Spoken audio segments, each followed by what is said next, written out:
Zero down payment ang ating L300, free 2 months. Ayan. The powerful 2.2 liter Euro 4 engine provides 40% more torque and pulling power. Yan ang ating bagong L300 2026 model. Yan. So, horizontal chrome grille, yan yung front ng ating L300, side mirror, pang malakasan yan mga boss. At yung ating L300, subok talaga yan mga boss. Yung ating gulong ay 14 inches, solid pang malakasan.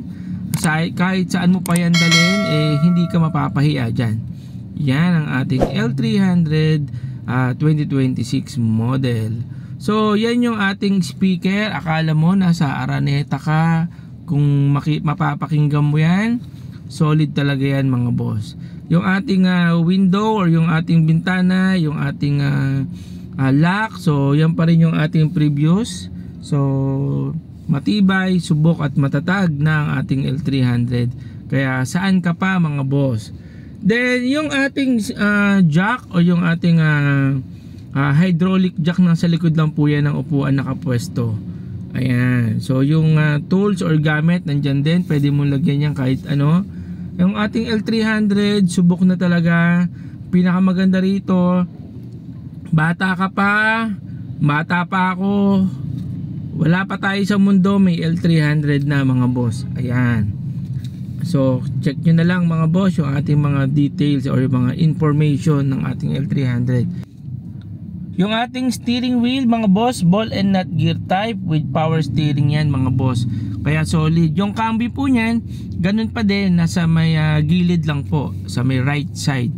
Ayan. So kumuha na kayo, napakalamig ng aircon, napaka-solid, pang biyahe, kahit saan mo dalhin, talagang mapapakinabangan at masusubukan mo.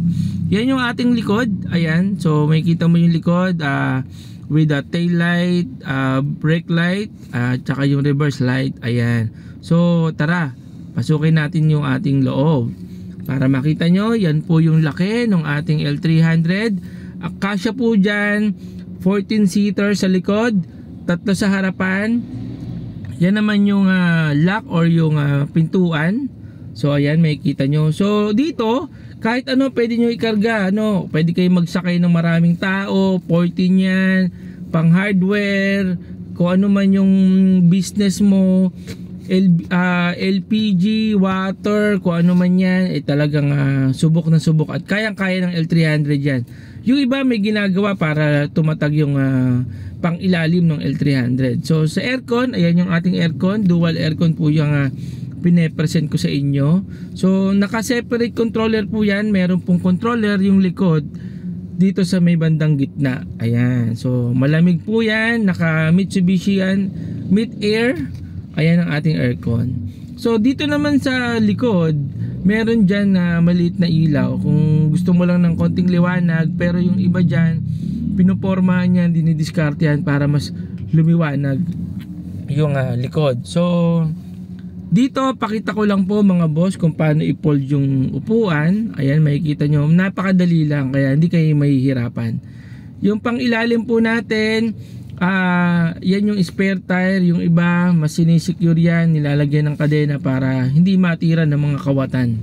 Ayan, so L300 po ang matibay. Yan po yung ating suspension. Naka independent wishbone and coil spring, semi-elliptic lip spring po ang gamit natin dyan sa harapan ng ating tsaka likod.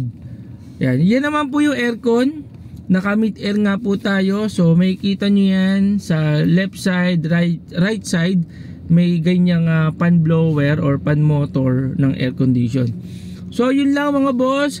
Kaya kung interesado ka, pwede nyo po akong tawagan, hanapin Mr. Brian D. Dito po yan sa may Peak Motors sa Abad Santos. Tawagan nyo lang po ako. Yun lamang po at maraming salamat. Kita po tayo dito sa Abad Santos. Bye bye!